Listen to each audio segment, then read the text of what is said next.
So very good morning to all the participants and also Anindya Sen sir and also Bharat sir and our speaker for today, Dr. Indrani ma'am. Thank you all for finding time and joining the today's webinar session. My name is Sharon Furtado and I am an assistant professor in the Department of Pharmaceutics, Faculty of Pharmacy, Ramaya University of Applied Sciences. Along with me, we have Dr. Sylvia also, who will also be moderating the session along with me. Today's webinar, it is on impact of mergers and acquisitions on performance of firms, a pre and post TRIPS analysis of India's pharmaceutical industry. This webinar is jointly organized by School of Social Sciences and Faculty of Pharmacy, Ramaya University of Applied Sciences. And to begin with, we have Dr. S. Bharat, Dean, Faculty of Pharmacy, who will be speaking a few words. Yeah, thank you, Dr. Sharan. And thank you, good Dr. morning. Sharon. On behalf of Ramaya University of Applied Sciences, I welcome one and all to all the participants for this webinar. And especially I should thank our Professor Anindya Sen for coming forward and collaborating with us, our Pro Vice Chancellor of School of Social Sciences.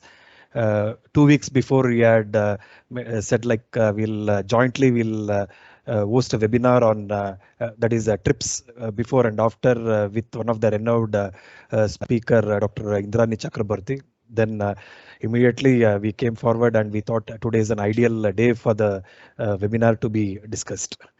Once again, thank you very much, Professor Anindya Sen sir, for being making us a part of this webinar from the Faculty of Pharmacy. This pharmacy, we all know that it is one of the integral part of the healthcare system, and pharmaceutical industry plays a pivotal role in the global industrial revenue scenario also. With this, the TRIPS, whatever that is there, when the WTO, World Trade Organization, when they enforce this TRIPS, that is trade-related aspects of intellectual property rights. After which there was a lot of changes and which gave more importance to the patent, especially the inventor was been taken care a lot of importance and they have been made as safe with respect to the invention wise is concerned, and a lot of importance was been given to patent to technology transfer, and also that is with respect to the pharmaceutical industrial which influences the healthcare and also for the society wise is concerned. Therefore, if we see the entire pharmaceutical industry scenario and with respect to the global influence, it can be prior and after, that is pre-trips and that is a post-trip, whatever that is, which has caused a lot of influential with respect to the healthcare system, with respect to the researcher wise is concerned, and also with respect to the revenue wise is concerned. With a nutshell, therefore, which has played a lot of influence on the global scenario, especially with respect to the domestic and international sales perspective also. With this, we have Dr. Indrani Chakraborty. Therefore, therefore the title, whatever she has made, she's a very renowned economist. She has she has taken the statistical approaches and she has found out what are the things which has occurred before and after, and he just wanted to share the impact of mergers and acquisition on performance of pharmaceutical firms. I think definitely this will be a very good thought-provoking webinar for all of us. And with this, once again, I thank one and all for joining this very interactive session, which I would be more interested also. Thank you very much, madam, once again for accepting our invitation and being a part of this webinar. Thank you very much. Thank you, Professor Bharat. Thank you, sir. Yes, ma'am, you want to say something? May I speak now? Yes, ma'am, please. I first of all, I express my gratitude to my teacher, Professor Anindya Sen, for organizing this webinar, and I am also grateful to the School of Social Sciences and the Faculty of Pharmacy at the Ramaya University, for giving me this opportunity to share my research with my colleagues there.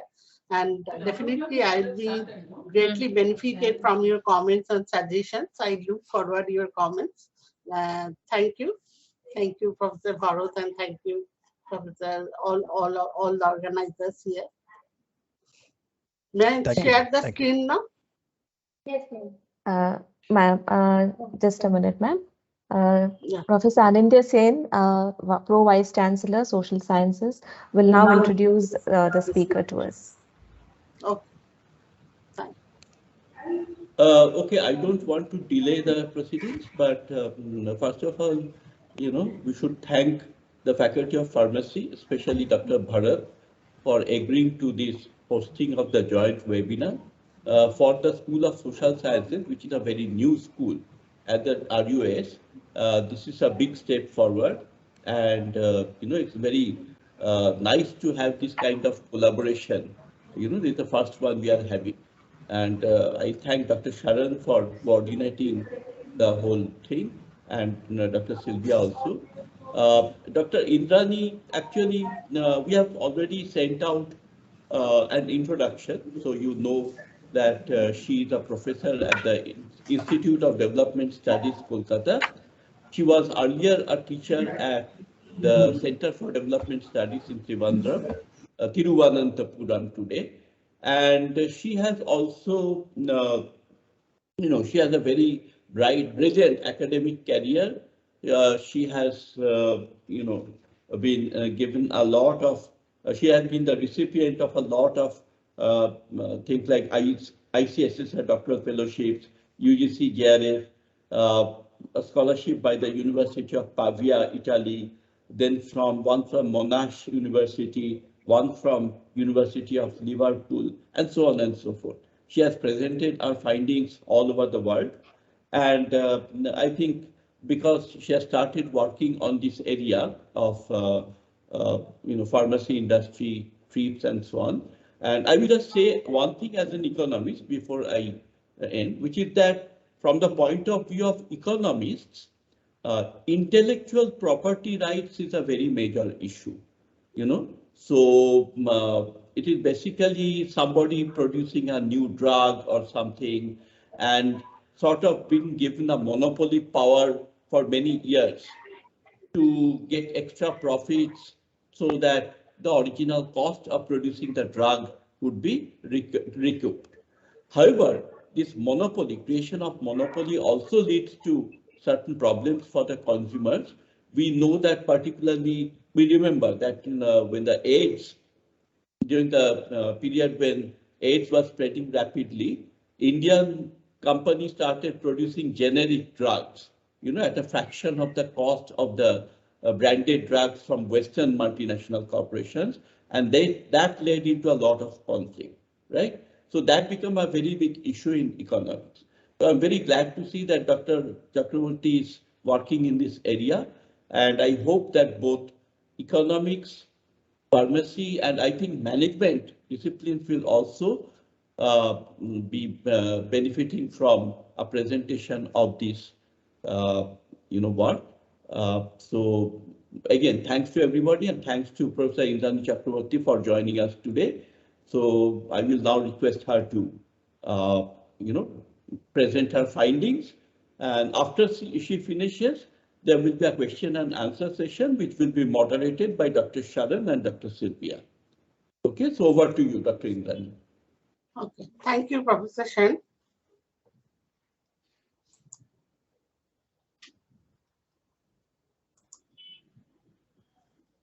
Can you see my PPT? Not yet, ma'am. Is it visible? Hello? You have clicked that up, open share tray.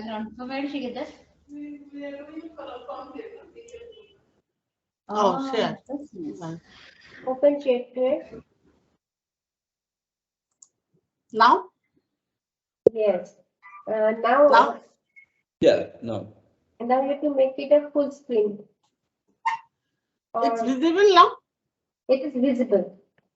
Okay. Yes, okay. madam, it's Thank you. visible. Okay, thank you. Uh, Okay, uh, the just can I request our participants to mute your mic, please? Yeah, thank you. Madam, please continue, madam.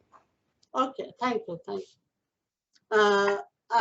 Actually, TRIPS was implemented, trade-related intellectual property rights was implemented in 2005. And before that, there was process patent in India, Indian pharmaceutical industry. And after TRIPS, it was changed to product patent. And due to these changes, earlier, through reverse engineering process, the many generic drugs were produced by the Indian pharmaceutical industry, but that was totally banned after that, after TRIPS. So there was severe losses in the industry faces severe losses, and therefore the different business restructuring strategies were taken by the industry. One of such restructuring strategy was merger and acquisitions. And in this study, we want to find out that what was the impact of merger and acquisition on the performance of firms or the profitability of the firms, comparing the pre-TRIPS period with the post-TRIPS period. And we have applied a particular methodology, which is known as difference in difference methodology. I will explain it later on at the time of presentation.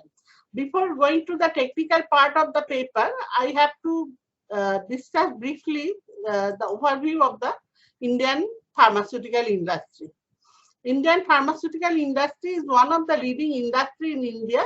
Its sales turnover increased from $3 million in 1947 to $5.5 billion in 2004, with an annual growth rate of about 17%. Indian pharmaceutical industry is spread over mainly large, medium, and small enterprises, and it has world's most price competitive industry. Around 10,000 manufacturing units are there in the organized and unorganized sector. And in the organized sector, around 250 to 300 firms are there. On the other hand, in the unorganized sector consists of the majority of the firms. It has 95% of the firms belongs to the unorganized sector. And unorganized sector consists of small and medium enterprises. They contribute around 35% of the industry's total turnover. And organized sector accounts around 60 to 70% of the products in the market. Approximately 75% of the India's demand for medicines comes from the local production. There are two types of products in the pharmaceutical markets. One is the bulk drugs, another one is the formulations. Bulk drugs are the active pharmaceutical ingredients, are the basic material that is used for production of the formulations. Formulations are the final product which comes in the form of tablets, capsules, syrup, etc. And according to 2005 estimates, the ratio of production of formulation to bulk drugs is 3:1, because in India, most of the pharmaceutical firms in the organized sector concentrates on the production of formulation because it is cost effective. So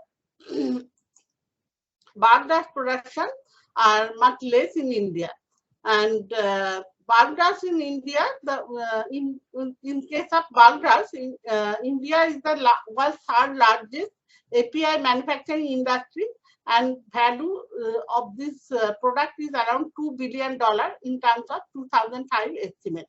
Currently, India produces more than 400 different APIs among the world's top 5 API producers, and at present, however, drug prices are lowest in the world. Now, prescription market are two types of drugs are there. One is branded, another one is a generic. Branded drugs are the patented drugs. Different companies discover different kinds of drugs, and they take patent for 20 years terms after TRIPS, and that is the branded drugs or the patented drugs, and off-patented drugs are the generic drugs. And now I will discuss the evolution of the Indian pharmaceutical industry since independence. During the independence in 1947, the major players were the multinational corporations. They control about 80 to 90% of the market, and it was mainly through imports. And drug prices were extremely high compared to the rest of the world. To end the dominance of the foreign companies, Indian government introduced the Patent Act of 1970, introduced the process patent, removing the product patent of the earlier Patent and Design Act of 1911. Patent terms are reduced to 7 years from the date of filing or 5 years from the date of sealing, whichever was earlier. Due to these changes, Indian firms picked up technological learning through reverse engineering. They produced different kinds of drugs which are off-patented in the foreign countries. So, which are patented in the foreign countries, but they produced through reverse engineering. That is, they copied those drugs and they produced those drugs at a cheaper cost in India. And due to this development, local Indian drug makers were flourished and reduced the prices of essential drugs. However, the drug price was controlled by the drug price control order from time to time. Now, the growth impetus that was observed during the 80s continued even in the 1990s. Growth rate was 16%, 95 onwards. And in 1994, introduction of new drug policy led to the reversal of the 1979 policy, abolished the licensing requirement to entry and expansion of firms. 100% inward FDI was allowed. Free import of formulations, bulk drugs, and intermediates were also allowed. Now, I will discuss the TRIPS and its repercussions briefly. WTO, the World Trade Organization, was set up in 1995, and India signed TRIPS in 1994.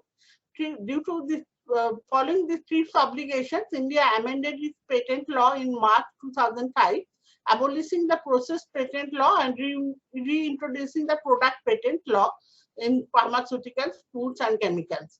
And this was implemented in three successions in 95, 2000, and 2005. And through these successions, the process patent was changed to product patent, and patent was given for 20-year period, and it was amended the compulsory licensing system.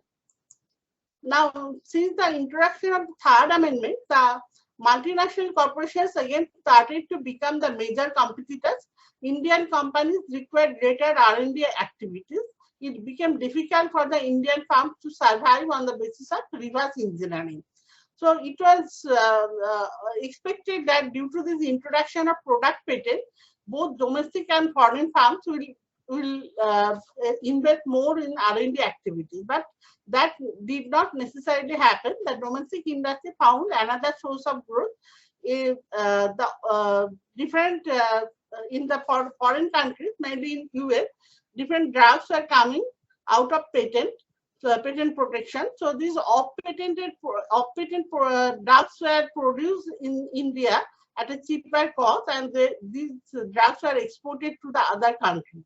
So, and through this, India's export in the global generic market was much higher.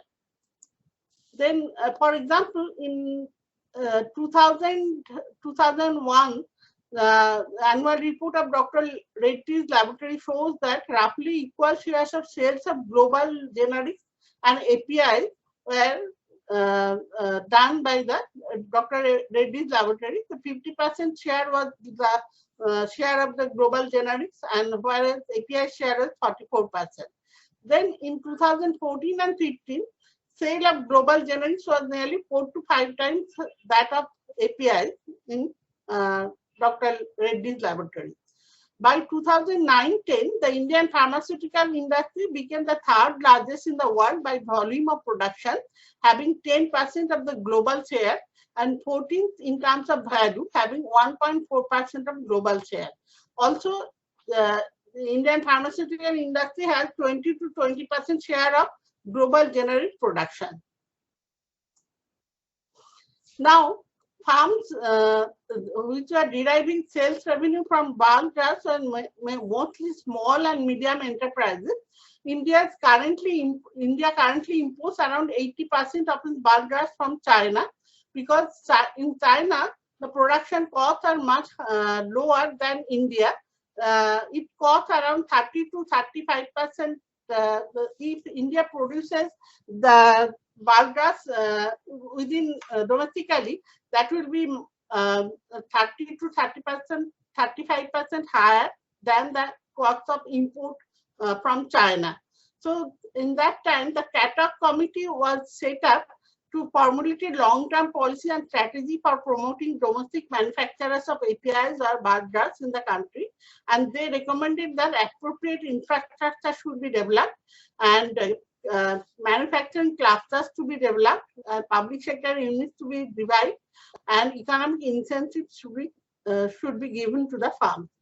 Now, therefore we observe that the Indian company that exists today is a combination of many different types of enterprises which specializes in different aspects of the pharmaceutical industry.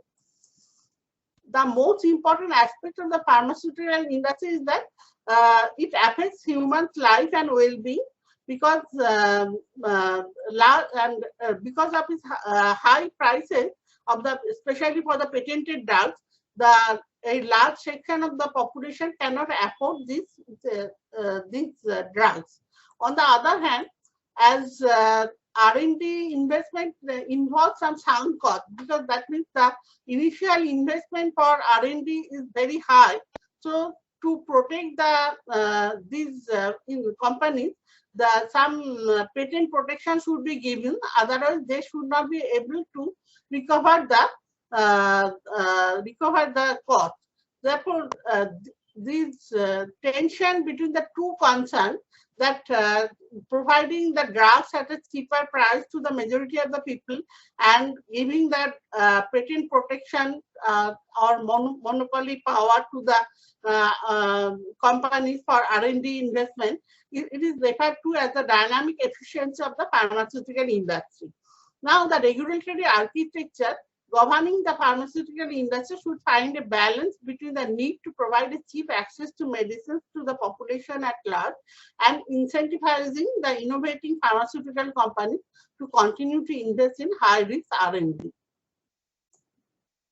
Now, there is another scheme that has been introduced in July 2020. That is the Production Linked Incentive Scheme, or PLI. It was introduced by the Government of India to reduce the import dependence on API.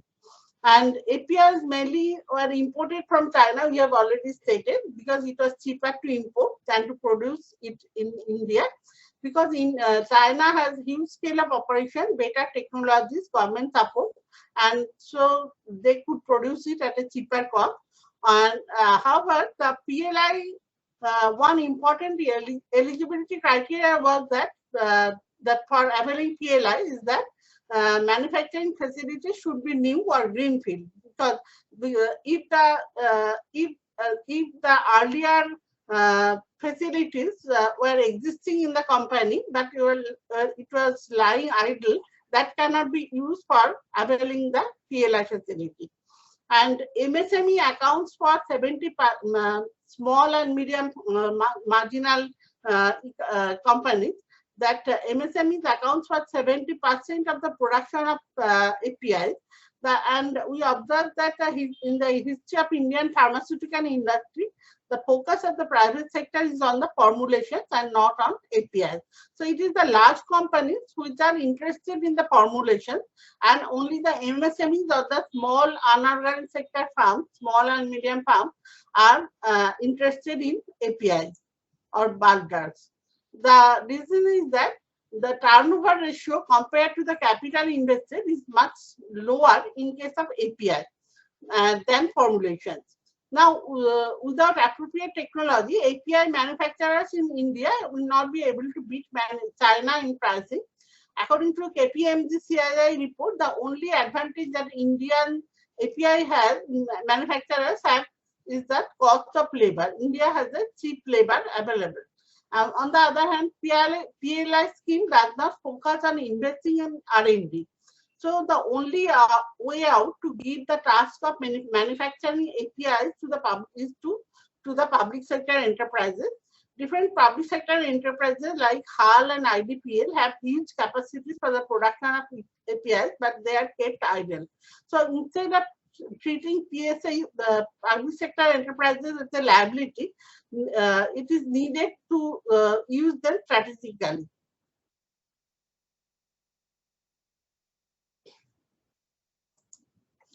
Now, we will come to the pharmaceutical industry and the nature of its market in India. Pharmaceutical industry has a particular kind of market that a specific drug belonging to pharmaceutical industry cannot be a substitute of another drug unless it is in the same therapeutic class. So markets need to be defined in terms of the therapeutic categories. And therefore, there are many different fragmented markets in the pharmaceutical industry. And intramolecular, there is competition, and one generic drug which is produced by a company is given a brand name. So this is an and that is that competes with another another drug from another generic drug with another brand name. So it is a competition between intramolecular level, and this is a particular kind of competition that is observed in the case of pharmaceutical industry. For patented drugs, markets will be highly concentrated and prices are very high. For formulations without any patent protection, much cheaper generic substitutes exist, and competition among the generic producers are there. So it ensures very low and affordable price. Now, a specific feature of the Indian market is the prevalence of the branded generics, which is not found in most of the developed market. That means the generics that is given a brand name, generics produced by a company which is given a brand name, that is a branded generic. So there is inter-brand competition at the intramolecular level, and it creates that to create artificial differentiations. Firms also spend on advertising and marketing resources to increase consumer expenditure on their products, and they are able to charge high prices for their products even when they have high market shares. Now, phenomenon of branded generic dilutes price competition. Firms also use the combination drugs to differentiate themselves from the competition. So this product differentiation has potential to keep the prices high. Price competition coexists with price control. Different drug orders from the price control orders from the DPCO or Drug Price Control Office have been approved from time to time, and now a large number of drugs are brought under this order to control the price. So significant portion of the farm now regulated through direct pricing rather than competition policy. Due to such extensive price control measures and threat of use of other TRIPS allowed tools such as compulsory licensing and parallel imports, a recent study by Dugan and others shows that a very modest increase of 3 to 6% in prices of pharmaceutical drugs have been observed in India. And another possible reason is that the limited purchasing power of an average Indian consumer. That majority of the people are not able to buy the drugs which are very costly. So because majority of prescriptions are not covered by any form of insurance, the demand for new drugs are highly elastic even for patented products. One of the primary advantages enjoyed by the Indian producers is the low cost but high quality manufacturing of drugs. The cost advantage comes from the low labor cost and also the low infrastructure cost. And while some bulk drug producers have been able to maintain cost advantage, they thrive with process innovation And Indian bar drug manufacturers are increasingly facing competition from the Chinese producers who have cost advantage. Now, most of the established Indian pharmaceutical companies moved there from bar drug production to formulations because in formulation profit margin is much higher, and Indian firms continue to enjoy cost advantage in formulations, and they are able to sell a lot of off-patent generic drugs. Other areas where firms operating in India enjoy cost advantage is the contract research and clinical trials. So there is incentive for many domestic firms to partner with multinational firms to conduct clinical trials, which would lead to reduction in cost. So this is the background information for the Indian pharmaceutical industry. Now I will come to the discussion of my technical paper. However, I will discuss briefly the methodology so that the technical part will not be too much for this paper. Now, I have already stated that the implementation of TRIPS by WTO was in 1995 brought challenges to the Indian pharmaceutical industry. In March 2005, there is amendment of the Patent Act of 1970 to comply with the TRIPS agreement. Product patents were introduced for pharmaceutical products and with a validity of 20 years, and ban on manufacturing and selling of reverse engineered drugs were there, which resulted in loss of sales, and companies began increasing their export of generic drugs to the US and Europe. Entered into R&D agreement, a merger, acquisition, and other alliances with foreign pharmaceutical firms. Now, this shows that there has been a gradual shift in public policy from the regime of control and process patent to a regime of decontrol and product patent. So we expect that there should have a far-reaching effects on the Indian pharmaceutical industry. One such change is to do with business strategies of the Indian firms. Firms entered into more of merger and acquisition deals. Merger and acquisition is most important strategy for gaining competitive advantage for Indian pharmaceutical firms. Merger acquisition is an important aspect of corporate restructuring. There exists large literature on post-merger performance and consequences. Several motives of merger has been discussed in the literature. This includes economies of scale and scope, because when two firms merge, their scale of production increases, so there is some advantage for this. So this is called economies of scale and scope. Acquisition of specific assets. Another motive is the acquisition of specific assets. Some specific assets would be acquired if two firms merge. Then another motive is the resolving agency cost problem. If the target firm has much higher leverage, that means the debt to equity ratio is much higher, the proportion of debt is much higher compared to equity in the target firm. After acquiring, the debt burden of the firm will increase. So therefore, the manager will not be able to spend the much of the cash flow for their own advantage. They have to repay the debt. So this will resolve the agency cost problem. Another motive is the market for corporate control. After merger, the acquired company will be able to control a larger share of the market. Then there is a synergy effect. If R&D investment is done by both the target company and the acquired company, then after merger, some larger synergy will be produced. Then economies of vertical integration. If there is vertical integration in terms of production, then there is some advantage for the acquirer. Then market power and empire building. That means after merger, the acquirer will have larger share of the market, so they will be able to establish their own empire. So these are the several motives of the merger that has been discussed in the literature. And however, no consensus has been reached on whether merger acquisition create value or improve firm performance. Both the positive effect and negative effect have been observed the effect of merger acquisition on profitability of farms are observed.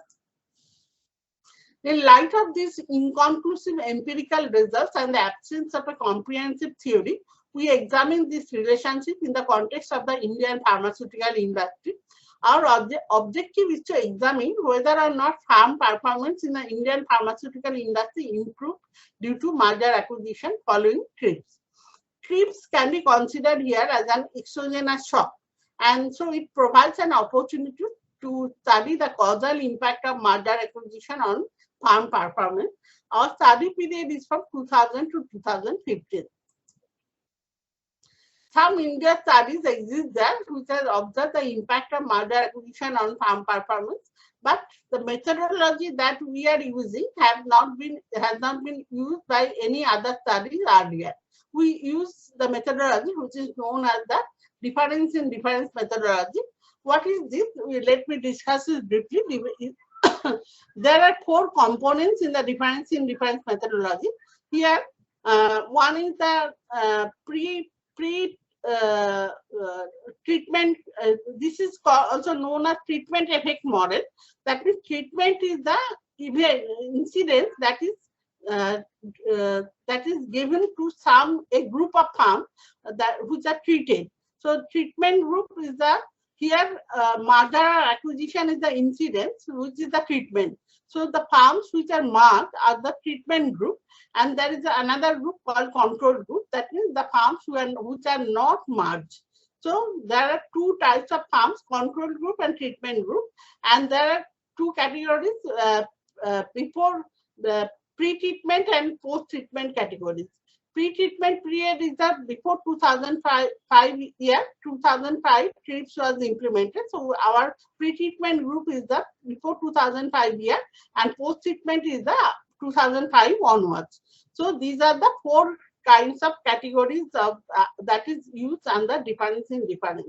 And this is called difference in differences because here we consider the difference between treatment group and control group. That is one difference, and difference in differences, pre-treatment and post-treatment, that is another difference. So difference in differences is called. And here we are considering that if merged farms, that is after treatment, after 2005, the performance of merged farms, what we are comparing this, if these farms were not merged, what would have been their performance? This is called counterfactual, which is not observed.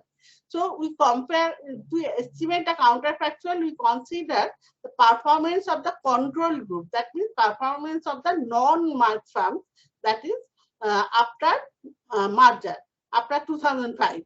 So we compare the performance of the merged farms with the performance of the non-merged farms after 2005. So that is gives the effect of causal impact of merger on the performance of the farms. So to select the control group, we use another methodology called propensity score matching, and here we compare each farm in the treatment group, that is merged farm. Each merged farm is compared with one or more non-merged farms which are similar characteristics. These are called matching of the propensity score matching, who have some matching characteristics. So these are the 2 methodologies that we have used here. However, there is no such study in the Indian context. In addition, in applying BID to estimate the impact of merger acquisition on farm performance, we also consider the role of TRIPS, which is the policy intervention. Here, our treatment group is the merged farm due to merger acquisition policy. Our control group is the non-merged farm following TRIPS in 2005. Now, I will briefly discuss the related literature. We have already observed that there is no consensus among studies on whether merger acquisition improves farm performance. Now, various arguments are there in the literature for the positive effect of merger acquisition on farm performance. It has been observed that the positive effect results due to the synergy effect or economies of scale and scope and vertical integration due to increase in the customer base and replacement of the inefficient managers and inferior assets after merger. On the other hand, negative effects have also been observed, and it shows that because managers pursue corporate growth at the cost of some current profits, this is the reason for negative effect. And the effect of merger acquisition on performance of firms is a contested issue, therefore. Now, one important study in this context is the Gorton and others, published in 2009 in Journal of Finance, which shows that due to regime shift, there can be two types of mergers. One is called defensive merger, another one is called positioning mergers. Under defensive merger, a firm acquires another firm to avoid being acquired itself, and because the managers of the acquirer retain the control of the firm. Becoming large enough, large through acquisition reduces the probability of being acquired by its rivals. Under defensive merger, if a firm does not acquire another firm, it would be acquired by some other firm. So this leads to an eat or be eaten scenario, which leads to an unprofitable, well-destructing acquisition. So this is the defensive merger. And there is the positioning merger, another category. In positioning merger, a large firm is an attractive takeover target by becoming larger. In those industries having a dominant firm, is a positioning merger is likely. In positioning merger, managers should engage in acquisition in order to position their firm as a more attractive target for acquisitions by the largest dominant firm, and it creates firm value. Now, these arguments are applicable if we consider trips as a regime shift. However, post-shift performance of merged firms may improve or decline depending on the nature of merger. If it is a defensive merger, firm performance will decline. If it is a positioning merger, firm performance will improve. Moreover, in merged firms, management, organization, and technology will be better. Will be able to spend more money on R&D, and innovations will be higher. Our argument is that if innovations are more in merged firms after trips, profitability would be higher due to the advantage of having a 20-year patent term. Trips are applicable to both the merged and non-merged firms in a similar manner, but non-merged firms have relatively less expenses on R&D. They will not be able to take the advantage of patent with fewer innovations, and therefore will be relatively less profitable. Now, merged firms also have product capability, patent, and brand reputation of the target firms. In merged firms, product capability, patent, and brand reputation of the target firms will be acquired following acquisition. Then this will lead to higher growth of profitability of merged firms. From the above discussion, we developed the following hypothesis. Hypothesis 1 is that firm performance in merged firms improved after trips in the Indian pharmaceutical industry. Alternative hypothesis is that firm performance in merged firms decreased in post-trip periods in the Indian pharmaceutical industry. These are the two hypotheses that we develop on the basis of this discussion. Now, we have already said that we are using two different methods, difference in differences and propensity score matching. I am not going into the details of these methods here. Under propensity score matching, there are different kinds of methods that may be applied. Caliper method, kernel method, nearest neighbor matching method. We have applied the nearest neighbor matching method. So here, for each treated firm, we match one nearest neighbor. Now, the explanatory variables chosen in our study are farm age. Farm age is measured by time spent since the time of incorporation of the farm. Farm size is the log of sales, measured by log of sales. Leverage is the debt to total asset ratio. Log of assets is also used. And then R&D intensity is measured by R&D expenditure as a ratio of sales. And to consider the non-linearity in the relationship, we also consider square of age, square of size, and lagged value of farm performance is one important variable here, because in many studies it has been stated that if the target farm performance in the earlier years before merger is better, then that is a target, that becomes a target farm, because that becomes a probability of merger is much higher for that kind of acquiring that farm is much higher. So this is called cherry picking hypothesis. We are also testing that whether if a target farm's performance was much better before merger, that is the target for the acquirer. Now, as performance, we are using 4 alternative variables. Propensity is measured by sum total of equity plus debt divided by total asset. Then return on assets is measured by net profit by total asset. Then operating cash flow returns on asset, that is cash flow from the operating activities as a percentage of asset, total asset, and cash flow returns from sales, that is cash flow from the operating activities as a percentage of sales. These are the 4 alternative measures of performance we are using here.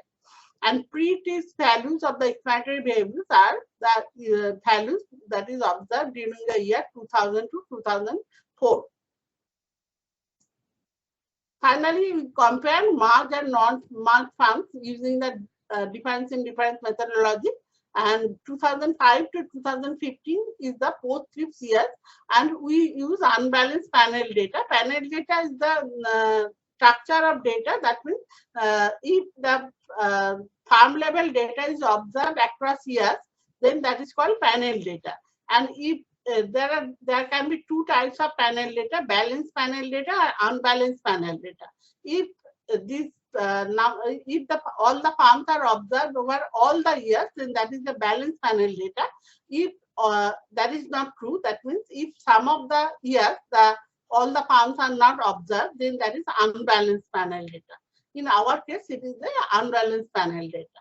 Now, our difference in difference methodology uses the following equation: that performance IT equal to alpha plus beta D merge. D merge is a dummy variable which takes the value 1 for merged farms after TRIPS in 2005 and 0 otherwise. Then delta post is equal to 1 is also a dummy variable which takes the value 1 for the year for t greater than equal to 2005 and equal to 0 otherwise, plus mu D merge into post. This is the interaction term which gives the treatment effect, that is the effect of merger on farm performance due to TRIPS. And mu, the coefficient value of the coefficient mu, represents what is the effect of merger on the performance of farms. That is our we are interested about this coefficient mu. And we have the other control variables: age, size, leverage, log asset, R&D, square age, square size, and all other coefficients.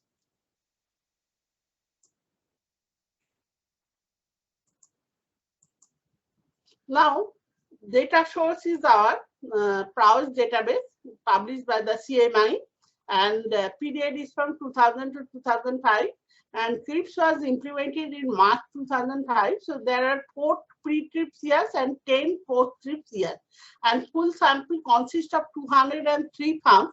Out of this, 64 farms are merged after TRIPS in 2005, and 139 farms are non-merged.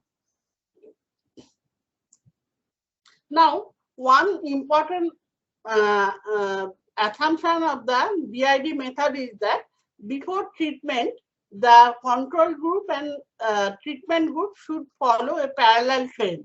Now here, this blue line is the treatment group and red line is the control group. This is the trend of farm performance indicators for treatment and control group.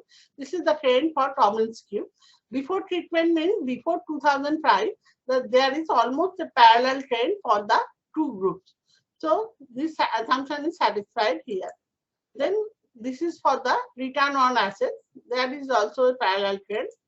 But for operating cash flow return on assets, that is here there is no parallel trend. This assumption is not satisfied. Then cash flow return on sales, there is also a parallel trend.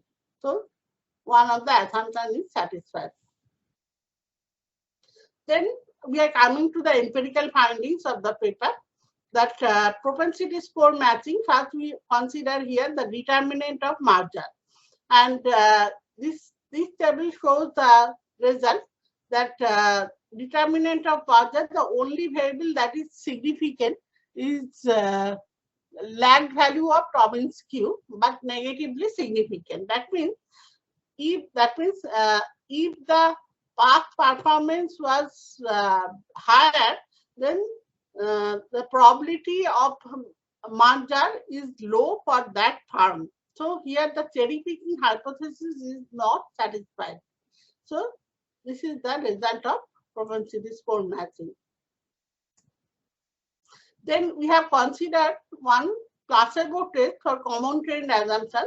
That placebo test is that if we are testing if the merger, we have said that TRIPS was formulated in 2005. So our merger incidence starts from 2005 onwards. So we are now testing if the merger was done in the year 2001 or 2002 or 2003 or 2004, what would happen to the farm performance. So this first part shows the result for if the merger happened in 2001, what happened to the farm performance. This coefficient, this column shows, this row shows the result for farm performance. It shows that for Tobin's Q, farm performance, this is a negatively significant coefficient. So it shows that farm performance would have decreased. And all other coefficient, all other indicators of farm performance shows that coefficient is negative but not significant. So it shows that if the merger took place in 2001, farm performance would have decreased. Similar results have been observed for other years that farm performance would have decreased if merger was taking place before 2005. This is the placebo test. Then we consider the main finding, the difference in difference method. Here we are concerned about the coefficient of mu, the interaction term between demerge and post, the coefficient of mu.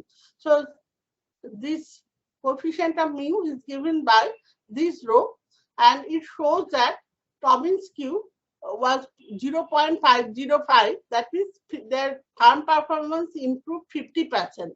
On the other hand, return on asset was 0.018. So if we measure farm performance by return on asset, then it shows that farm performance has increased by 1% following merger.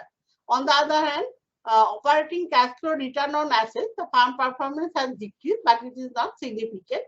And cash flow return on sales also shows that farm performance has increased by 25% following merger. So we observe that following merger, incidence of merger, the farm performance following TRIPS, the farm performance or profitability of pharmaceutical firms have increased between 1% to 50%. 50%. So this is our finding. And then we consider dynamic development of farm performance. That means that how long this improvement in farm performance continues. Now here we observe that this starting from for Tobin's Q, starting from the year 2005 to 2015, the farm improvement in farm performance continues. Then for return on assets, we observe that improvement in farm performance started from 2006 onwards and continued till 2012. But for operating cash flow return on assets, it was only for 1 year. Similarly, for cash flow return on sales, it was increased from 2007 onwards and continued till 2015. So we observe that this due to the development, due to the merger incident, the farm performance improved and it continued for a long time for most of the indicators of farm performance. But we observe that these results are sensitive to the choice of the indicator. in case of operating cash flow return from assets, the results are not very suggestive. Now we come to the conclusion that our findings, suppose our hypothesis one, that farm performance or profitability of mass farm increase in the post-trip period. So this is an incidence of positioning merger. We have seen that in positioning merger, if the managers are more interested about the farm value, the farm would engage in acquisition to position their farm as a more attractive target for acquisition by the largest dominant firm, which would create farm value. We argue that merger scenario of the Indian pharmaceutical industry followed this path, and managers are more concerned about maximizing farm value, present themselves as a target farms to be acquired by some other dominant farms in the industry. Farm performance also improved after trips because in mass farms, management, organization, and technology are better than non-mass farms, and expenditures on innovative R&D would increase in mass farms because financing constraints of the mass farm would be lower relative to non-mass farms, and mass farms would be able to take advantage of patenting activities after trips for 20 years term, which improve the profitability. Moreover, many mergers took place between firms who have complementary advantages in R&D initiatives, product portfolios, and market segments. This transfer of technologies and capabilities help to improve farm performance in mass farms. We suggest that all the above arguments work for the improvement of farm performance in mass farms during the post-trip periods in the Indian pharmaceutical industry. Now, we try to provide some explanations for our findings. Why we observe such a result? That our first argument is that if farm performance improves due to merger, then they provide opportunities for economies of scale, scope, and synergy or product market power.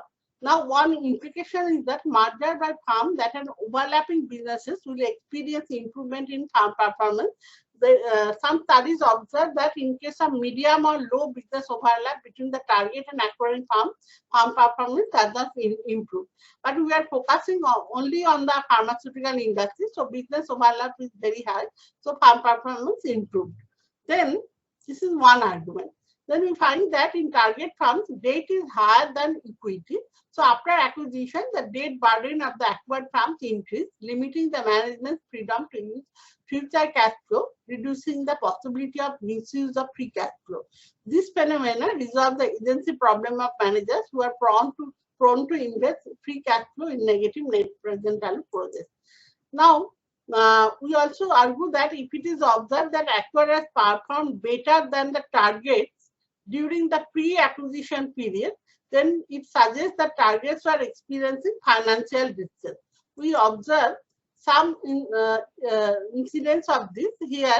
The mean pre-merger performance of target and acquirer firms in the Indian pharmaceutical industry. We give some example of these firms that Ranbaxy acquired Sun Pharma. Ranbaxy is the target firm and Sun Pharma is the acquirer firm, and it was acquired. Merger took place in March 25th, 2015, and the farm performance for the target firm compared to the target firm, the acquired firm's farm performance was better. So compared to the acquired firm, the target firm's performance was much low before merger period. So it shows that, and these incidents is observed for all the 4 examples given here. So it shows that prior to merger, there is financial distress in most of the target firms, and the merger helped to resolve the financial distress of the target firms. Finally, it has been argued that R&D expenditures of target firms may not be sufficient to go for new discovery and patenting, so they merge with some big firms which have patent and enough funding to finance R&D expenditure. Here, merger is motivated by growth motives. Danzan and others show that technology are patent protected and the human capital is highly specialized. So acquiring a firm that owns complementary assets may be cheaper than trying to develop the required assets within the firm. From the evidence of several mergers in the pharmaceutical industry in India, we get support for this argument. We are discussing some merger cases here. The Sun Pharma acquired Ranbaxy on March 25th, 2015. Motive was to enter into emerging market economies and diversify product portfolio. So it was a complementary deal. Similarly, Abbott acquired Piramal Healthcare on May 21st, 2010. Abbott acquired all the intellectual property of the formulation business of Piramal by gaining access to all the patents and trademarks of Piramal. So it was also a complementary deal. Then Torrent acquired Eldar Pharma in 2013. This is a complementary deal also. Here, the Eldar Pharma had a debt of 1,300 crore before acquisition, so they have been able to get rid of this debt due to this merger. Then Daiichi Sankyo acquired Ranbaxy in June 2008. Motive was to gain access to research and production activities in India, so they wanted to diversify their product portfolios in generic brands. It was also a complementary deal. So this evidence shows that merger in the Indian pharmaceutical industry are due to growth motives, and these are between the firms having complementary advantages in business lines, product portfolios, and R&D incentives. Now, before concluding, we have to discuss some cautionary notes that Indian firms' capability of development of new drugs are limited by the R&D budget. D. Massey and others shows that cost of developing and successfully marketing a new drug in the USA cost $2.58 billion in 2013 price. And the largest R&D spent by an Indian firm in 2015 was about $300 million by the Sun Pharmaceutical firms. So this falls far short of the annual expenditure by global new drug developing companies. So India lacks the infrastructure and technical skills to sustain an environment of R&D excellence.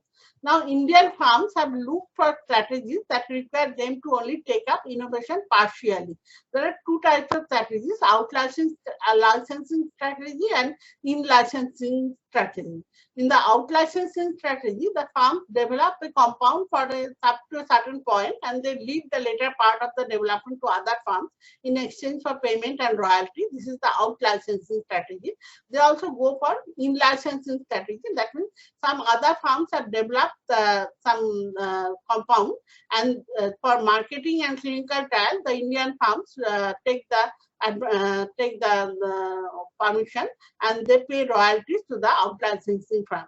These strategies help the Indian firms in risk sharing in an environment of increasing R&D costs. So this is the way how Indian firms are operating for R&D scenario in the Indian pharmaceutical industry, and R&D is a very important necessary component of development of the pharmaceutical industry now. But because of the limited budget and limited resources, many Indian firms are not able to develop the R&D suitably. So this is the way how they are managing. Okay, thank you.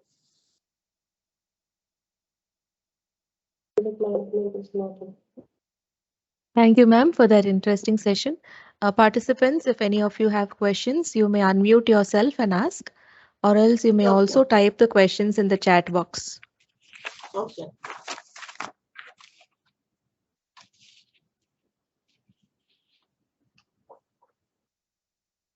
Good morning, ma'am.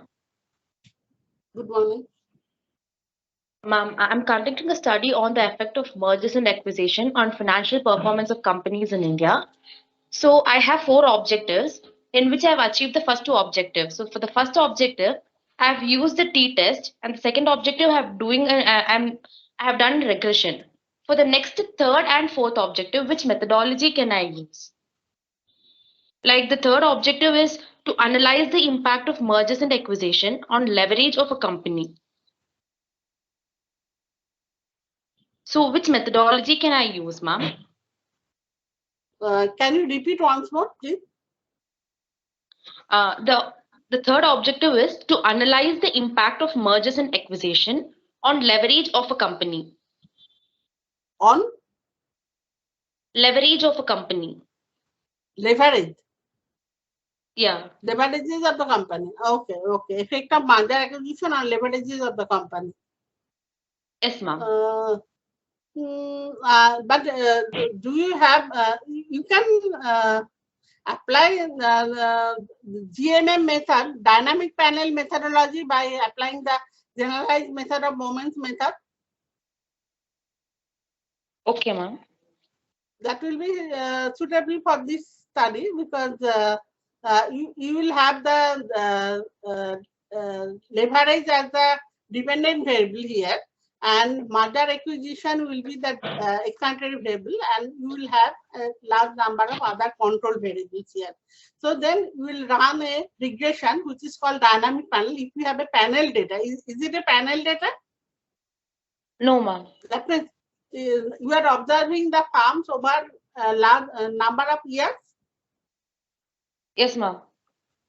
Okay, then it is a panel data. That means you have a large number of farms, several number of farms, and that has been observed over a number of years. So it is a panel data. Then in case of this, you can use the dynamic panel methodology. That is called, several methods are there for the dynamic panel. Arellano bond and bond and Bobar and many other methods are there. You can apply the Tata. You are familiar with Tata? Tata package? Yes, ma'am. Yes, then ma'am. in Tata you will get this dynamic panel method, and apply the dynamic panel methods. You can select out of this. There are 3 methods are there. Select one, and then the best method is the system GMM. That apply the system GMM method, then you will get effect of merger acquisition on leverage. That will give you the result. Okay, ma'am. Thank you.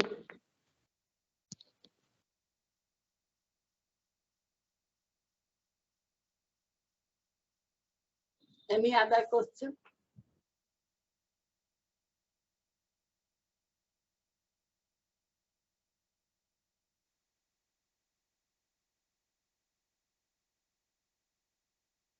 I think there can be some Sir, your questions from mic the is muted, pharmacy sir. side. Bharat, Yeah, sir. please, go ahead. Go ahead. Yeah. Meanwhile, I'll just ask one question, madam, for my understanding. For your studies, you are taken one control and another one is treatment group. That is, one is before acquisition and after merging, whatever that is.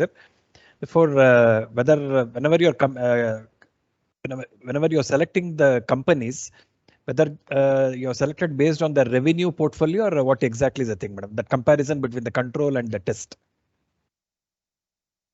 No, this is control, and control group is the non-merged fund, and we are considering the treatment group is the merged fund. We are comparing the merged fund with non-merged fund, and all the variables are there for both categories. No. My this thing is when you're comparing between the control and the that is merged, whatever that is there, whether because when we see the industries, it is small scale, middle scale, large scale. Definitely, you would have considered the large scale industry. Whether I have considered only listed funds. Okay, that's right. Because this is extracted from RUAS database, where the listed funds data is available only. Okay, fine, that's right. And could you just tell a little bit on this TRIMS, madam, that one trade related investment management, that is measures it is there, no? Therefore, could you just throw some highlights on that particular thing? On TRIMS. TRIMS, trade related investment management systems. Oh, no, I am not familiar with that. Okay, fine, that's right, madam, that's right. Ma'am, I have a question. Yes. Ma'am, could you just highlight a little more on this production linked incentive scheme? what has been the change, ma'am, after the introduction of this scheme to the existing pharma companies or the generics? Or is there something which you have found during your study, ma'am? No, actually, I have not studied the impact of production-linked incentive scheme on my study. Production-linked incentive scheme started in July 2020. And here, this is only for 2 years have passed since then. And this is given for those companies that it is a kind of incentive provided by the government for large companies for incremental, some incentives should be given over their incremental sales since 2019-20 for next 6 years. So this is the scheme. So this has nothing to do with merger acquisition or R&D or any other kind of I understand. I understand. Okay, ma'am, and one more thing for the another question, ma'am, and regarding this predictive analytics, where you have used nearest neighbor method for one of the analysis, ma'am, how is it that once you've gone to the database, you have highlighted some data? And ma'am, can you just highlight or give a little importance to how do I select what parameters or what is it that I have to consider when you choose a particular variable for your specific, you're telling about mergers and acquisitions besides any four, or is there any particular software which you suggest that we use it for a particular study? So some simple studies, if we can just do where, we just need to compare the existing data with the previous data or anything like that, ma'am. So which is a software or some predictive analytics software which you suggest that we could use with minimal statistical knowledge, of course? Actually, for econometric or statistical analysis, we use data.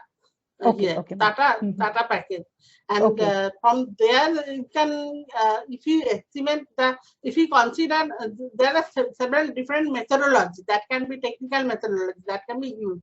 If you have a number of years data, for say 10 years data from 2000 to 2010, and you're trying to compare the period before 2005 and after 2005, then you can consider a dummy variable for the years from 2005 onwards. That means the dummy will take the value 1 for the years from 2005 onwards and 0 for the years before 2005.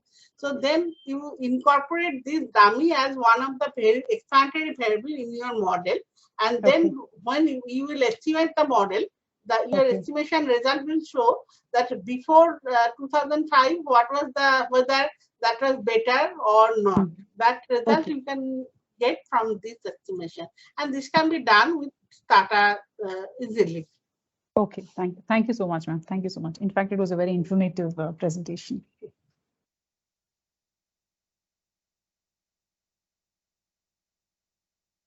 Yes, anybody else has any questions, students?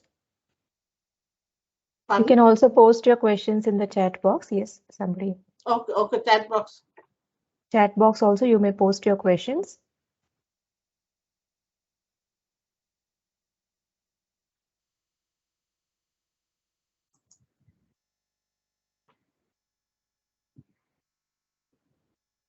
I think there is no question now, no? Yes, ma'am, I think.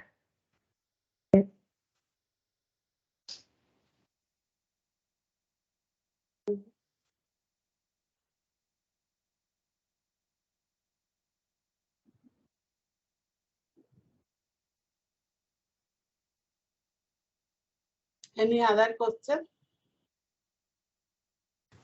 I think there is no other questions as such from the student side. Thank you, ma'am, for your valuable inputs related to the firms, unorganized sectors and the large sectors. And thank you to Dean of Faculty of Pharmacy and PVC of School of Social Science for conducting this webinar. It is not only helping the students and the faculties, those who have joined, but also it has given a new other inputs for me also as background from the sociological point of view, here are also a few things that I have taken from your webinar, the inputs of how the study should be conducted and how we can go on calculating or making such outcome by doing some calculations. Although I'm unaware of those mathematical doing of things, but yes, the coming up of analysis which can also be seen from the sociological point of view. So many things comes to my mind, but I won't be able to share it in now, but in later on I will be definitely talking with you related to this, how the unorganized farms or how the farms operates or go for a different strategies in dealing with the process of any of the production that they are producing in a general level. So thank you so much, ma'am. And so if Anindu sir wants to say anything before we can conclude up for this today's meeting. Thank So you. I think from my point of view, uh, this talk sort of covered a number of things. It was about the pharmaceuticals industry, but the question of treatment and uncontrolled groups, in some sense, when you do drug trials, I think you have the same thing. You have a placebo effect and you try to understand how a particular treatment is working out. And you can see that when you administer medicine, here we are talking about administering, say, something like trips, okay? And there is a parallel to what is being done at the micro level and the analysis at the macro level. And in terms of the methodology also, I thought that this methodology can be used by different people in different ways. Okay, so I see a lot of applications, not only in economics, but also, as Sylvia said, in sociology, in pharmacy. If somebody is wanting to do more work on pharmaceutical industry, there are many other things that can be done. So thanks to Dr. Indrani Chakraborty for this webinar. And, I would like to invite Dr. Bharat to say the concluding words, because he has been a pillar of strength to us. He has been completely, cooperative on all these things, and we have been able to work together. I hope that that's a good beginning, and we'll be able to do more things together. So over to you, Dr. Bharat. If you want to say anything, then we can conclude the session here. Sir, first of all, I should thank you, sir, Professor Anindya Sen, sir, because you have come forward, as I mentioned, no, before you said like collaborative, you'll make it like, and you are aware also like we are having MBA in Pharma Business Management. In that, one of the topic of our student, she has taken this time, it is merger and acquisition is one of the portfolio. Therefore, it was very interesting thing from Dr. Indrani Chakraborty when she mentioned about the modeling, taking that control group, and because these terminologies we see only with our clinical trials, as you mentioned, animal studies when we do that placebo, control, and treated, untreated, like that. No, therefore this kind of whatever the same thing we can use it in our mathematical this thing, also in economical this thing when we compare. That's why a little bit of questions also I posed to Dr. Indrani regarding, for my better understanding, how we can come out with the result analysis when we finally submit the thesis. Definitely it was a very good learning for me also, like, and thanks to Dr. Indrani Chakraborty for throwing some insights regarding especially the modeling of how to take it forward while comparing with respect to statistical interpretation. Of course, thanks to all our participants who have joined, and special thanks to Dr. Sharon and Dr. Sylvia. Therefore, you have been together working hard for making all these arrangements and making it a grand success also. Thank you, one and all, man. Once again, nevertheless, our Dr. Indrani Chakraborty for sparing almost 2 hours with us and throwing a lot of your experience and expertise with us. Thank you very much, madam. Thank you. Thank you, Professor Bharat and Professor Shen, and also Dr. Shilji and Dr. Sharon. And thank you for giving me this opportunity to share my research with you. And thank you. Thank you, ma'am. Thank you, ma'am.